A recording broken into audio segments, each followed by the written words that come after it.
Hello, my name is Gemma, and this is your podcast, Cosmic Woman. Make yourself feel right at home. Allow your heart to expand and your mind to be at peace. We are all one.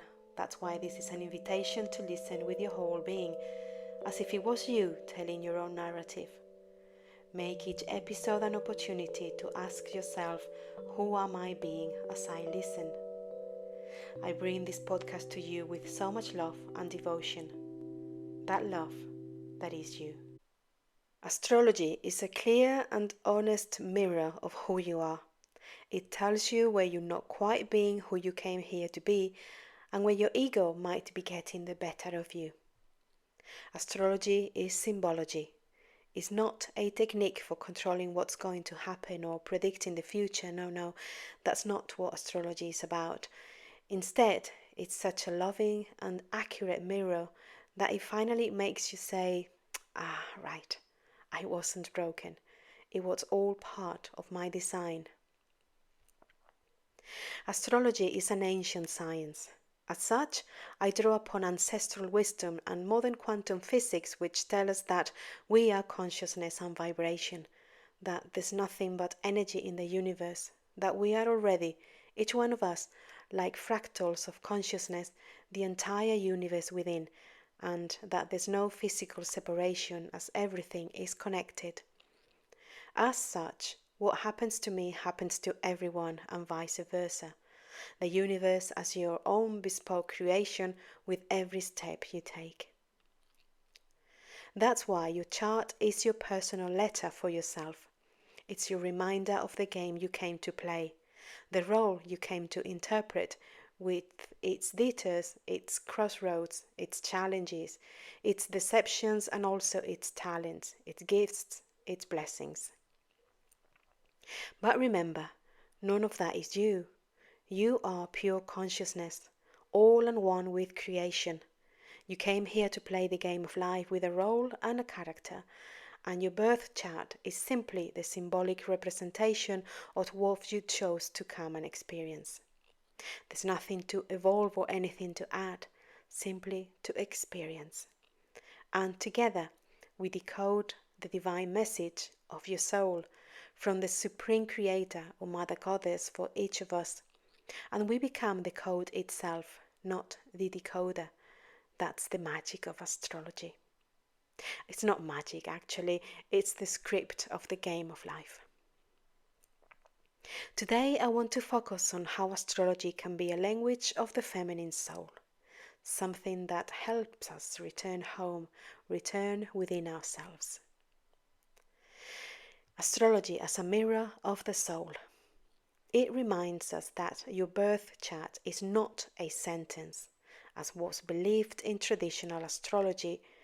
We have evolved our understanding of these concepts enough to now view the birth chart as a life map, an actress's script in the game of life. Can it be predictive? Yes, of course, but the most interesting thing is to see it as a map to change your game. How you're showing up, what you're not letting go of, what you're not doing, what flows with your map, how you interpret your chart and deviated, compensating, avoiding, or exaggerating behaviors. Astrology isn't just your horoscope. You're not a pure Taurus. No one is. You are the marvelous, unique, and unrepeatable configuration of multiple aspects in a perfect framework of planets, signs, houses, aspects, stars, mathematical points, asteroid, spatial and temporal coordinates. That's who you are. You are the mathematical result of multiple elements that made you who you are, in the space-time where you chose to be born. You are a standing wave of consciousness that, surrendered to and inspired by creation to manifest on the earthly plane, created a symbolic map of coordinates to orient itself once embodied on that plane. That's what you are. Manifested consciousness with chosen values and limitations in a chosen time and space. to experience reality from those paths, forgetting that you are full consciousness, forgetting that you are multidimensional, omnipresent, omnipotent, and omniscient, and choosing those limitations of your power as a goddess yourself, to see yourself play the game of life with all the other versions of yourself, playing different roles. That's where you are, and once you see that, life itself not only loses the meaning you always gave it, or that life itself made you give it, but you lose the intensity of emotions, the pride of being different, the vanity of being special, the fear of not being enough, the cowardice of not knowing how to express yourself, and many other ego beliefs that seemed real to you. Because in reality, nothing is. Nothing is real. Everything is made up by you. From the non-dual perspective, where there is only cosmic essence and everything else is a set of ideas. Your soul chose a perfect cosmic dance. Every planet, every sign, every aspect is there to urge you to remember. Nothing is superfluous. Nothing is right or wrong. It's all part of the plan your soul lovingly wrote before coming into the body you now have. I told you earlier that everything is made up. That includes astrology. It's a human invention based on observation and the projection of what's observed. A science has been created that helps us remember who we are. We are creator beings. In reality, there is only consciousness and vibration. Everything else, ideas, mind creating things. And from observation, astrology was created, a perfect system to remind us who we are, and to use it to return there, to the unique absolute reality of the true existence of the self that is consciousness and vibration, to the silence of that which cannot be named, to the existential void from which everything arises. Once we realize the truth of the self, nothing else serves us, not even astrology. But on the path to realization, astrology is the best tool for self-knowledge and transmutation. The birth chart as a map of your feminine energy. As a woman, how can you specifically see your feminine energy in your chart? Firstly, I invite you to look at your chart with a compassionate, intimate, and loving touch. It's normal, I did it myself, to want to see all the things that were limiting me, where my darkness is, what I'm doing wrong. From our most feminine energy, we don't want to do that. We are cyclical, and knowledge, learning is never linear for us. From the loving gaze of your energy closest to your femininity, from compassion, love, and tenderness, your chart is the mirror, and it's always a beautiful reflection of who you are. Accept yourself with compassion and humility, knowing that it is you who chose to be what you are, and it is perfect. Everything is perfect as it is, and at the same time it isn't, because by choosing our limitations, our armor to come into this world, we left the perfection of unity behind. We cannot be perfect because we came to play a role, and at the same time we are perfect because we have never ceased to be one with the whole and the whole itself. We simply chose to forget in this dimension, to forget it, to experience life from those limitations.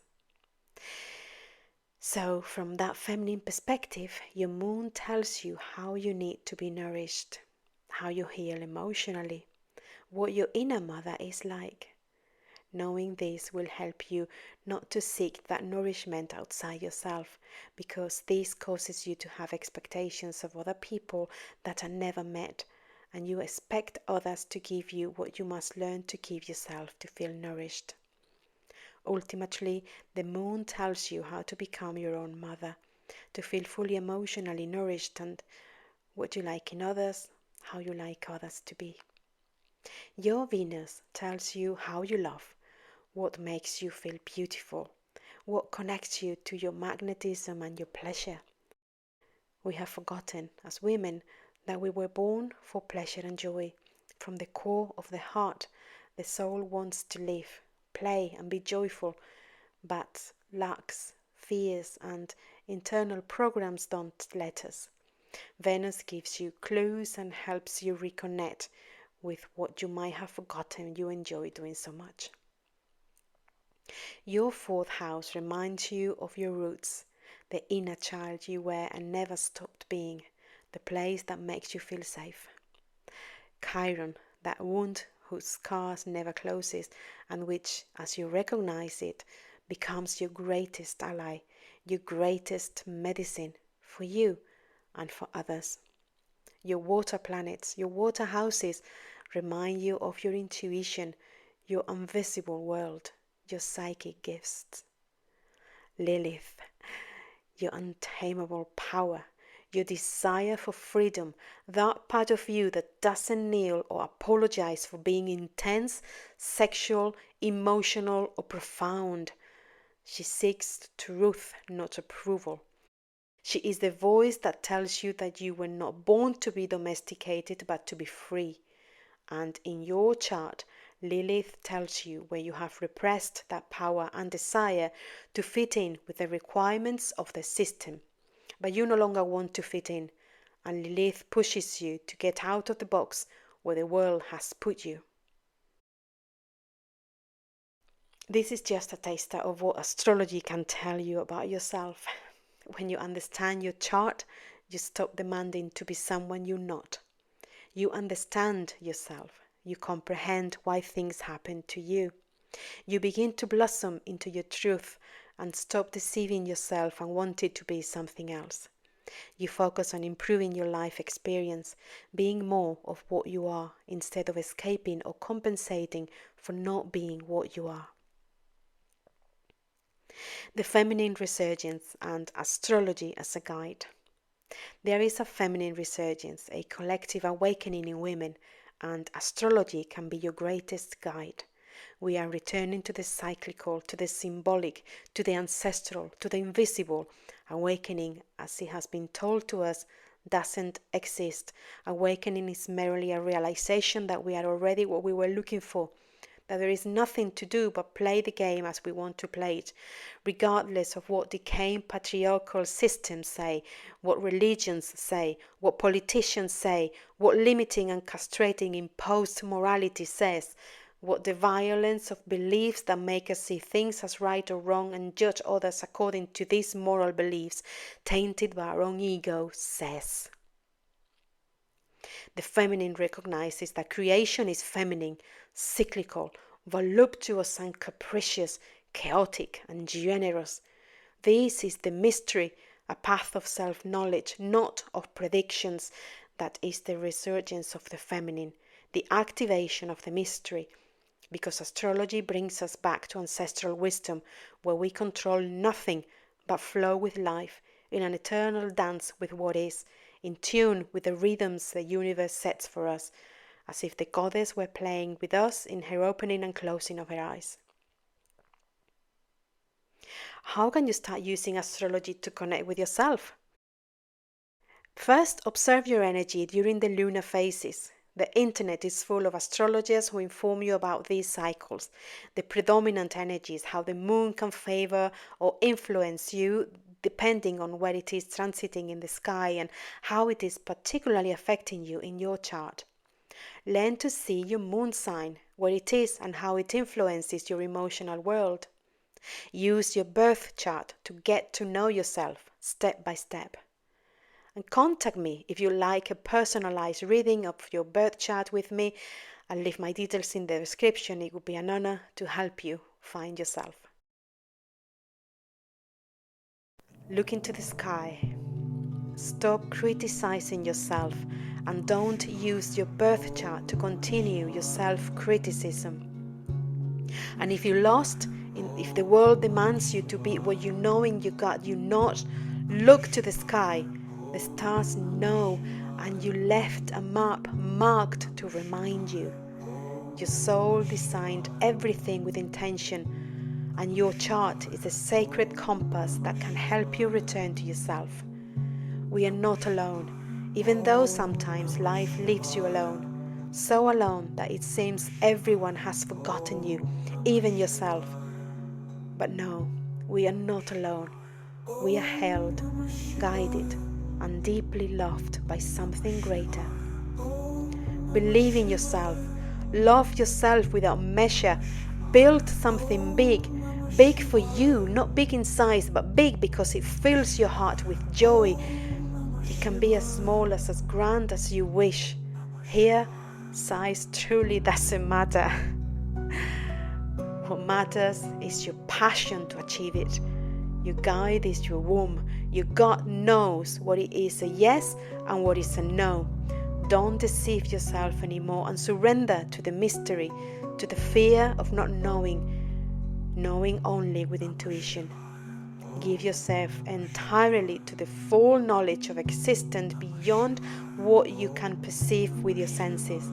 Surrender to the call of the goddess. Let her whispers remind you that you are her, and that to return to her, you must let go of everything that keeps you trapped in an illusory world of lies and ego traps.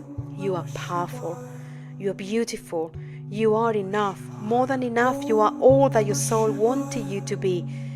You are beautiful just for existing. You are eternal. You are love. You are the entire universe. You are creation. You are her, the universal goddess, the universal mother, both when you remember you are and when you don't. You never cease to be. Thank you for joining me and giving yourself to this experience. You can find all platforms for this podcast in the description, so please subscribe to the ones you like the most. Your essence is cosmic. You are a celestial being, a cosmic traveler, a vessel for the light and pure consciousness. With all my love.